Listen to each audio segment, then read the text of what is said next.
دل میں رکھ تو قصد تسخیر تمام، تاکہ ہو جائے فراگیر تمام۔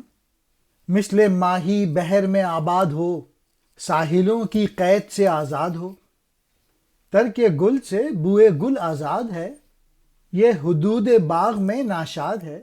تو چمن میں پڑ گیا ہے ایک جا، مثل بلبل ایک گل کا ہو رہا۔ پھینک دے مثل صبا بار قبول، گر میں سیری کو بنا اپنا اصول۔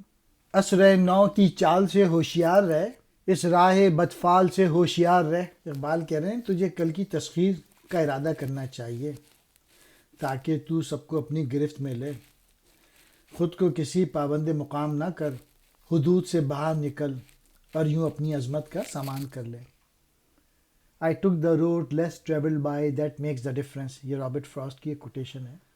تو مچھلی کی طرح سمندر میں آباد ہو جا، یعنی مقام کی قید سے آزاد ہو جا۔ جس طرح مچھلی سمندر میں کسی جگہ پر ٹک کر نہیں رہتی بلکہ ادھر ادھر نکل جاتی ہے، اسی طریقے سے آزادی سے زندگی بسر کر پوری دنیا کو اپنا وطن سمجھ۔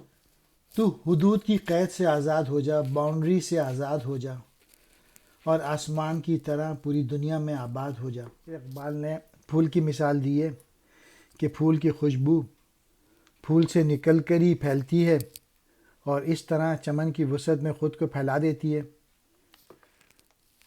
تو ایسا نہ کر کہ چمن میں کسی ملک میں ایک ہی جگہ بیٹھا رہے، بلبل کی طرح ہی پھول سے ایک ہی پھول پہ اکتفا نہ کر، صبا کی مانند، ہوا کی مانند حد بندی کا بوجھ کاندھوں سے اتار پھینک اور اس طرح پورے چمن کو، پوری دنیا کو اپنے حلقۂ آغوش میں سمیٹ لے۔ اور آج کل کا جو فریب ہے دنیا میں وطنیت کا، جغرافیائی حدود کا، کہ میں اس ملک سے تعلق ہے، میرا اس ملک سے تعلق ہے، اس سے تو ہوشیار رہ، پوری دنیا کو اپنا وطن سمجھ۔ تسخیر کہتے ہیں قابو میں لانا، فراگیر کہتے ہیں اپنے گرفت میں لانا، سمیٹ لینا۔